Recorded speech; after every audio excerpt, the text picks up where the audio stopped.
We both knew where I'd stood on the social hierarchy when we met, so maybe she had a point.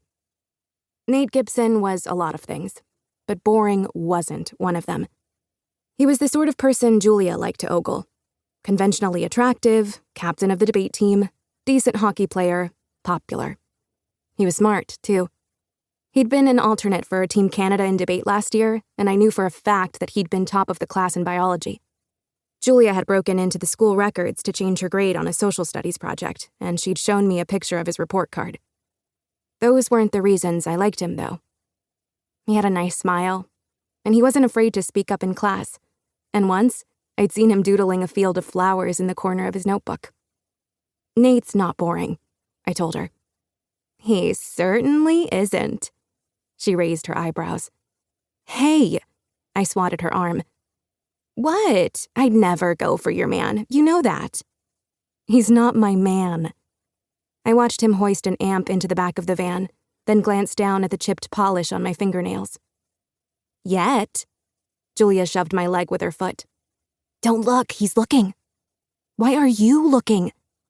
I slumped even farther in my chair. In the reflection of the half-empty pastry case, I saw the team climb into the van and drive away. Julia stirred her iced coffee absent-mindedly with her straw.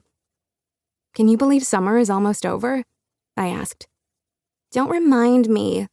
She wrinkled her nose. I'm enjoying the last of it in blissful ignorance. I probably wouldn't tell her this, but I was looking forward to going back to school. This year was it. That's how Julia talked about it. She'd clench her fist and say, "This is it." After this, it was on to the next adventure. An adventure Julia had been planning for years. She had everything sorted, from our destination, McGill University, down to matching sweatshirts, notebooks, and water bottles that we'd bought and bedazzled in bright red sequins. She was a lot braver about it than me. Daydreaming about graduating was one thing. Actually doing it, well, that was going to be another. Julia tapped her straw against her glass. Hey, you were friends with Dillan Fletcher, right? I blinked. I hadn't heard that name in years. What? Dillan, Julia said impatiently, pointing the straw at me. Fletcher, you guys were friends. Yeah, why? Before Julia, it was me and Dillan.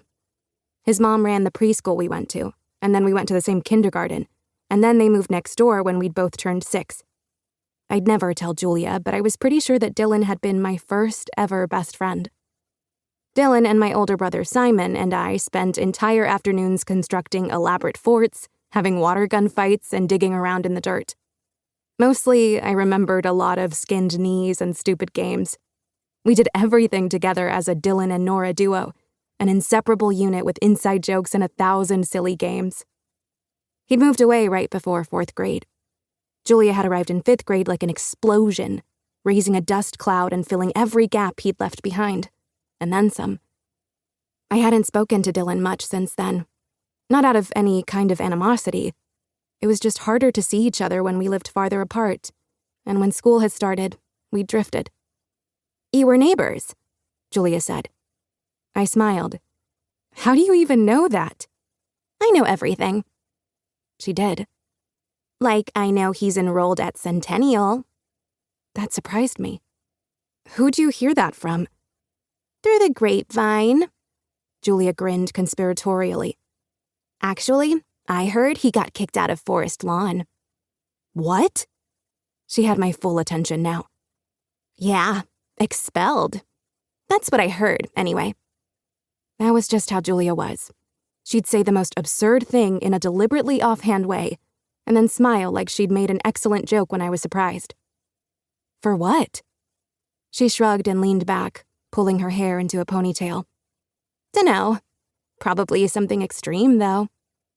I had a hard time reconciling what I remembered of Dillan with this new information. And he's coming back to Centennial? Yeah, she nodded. I heard he's got this whole delinquent thing going on now. Huh. Then, like this information was trivial rather than a revelation, she tossed her ponytail and asked, Are you coming to soccer tryouts?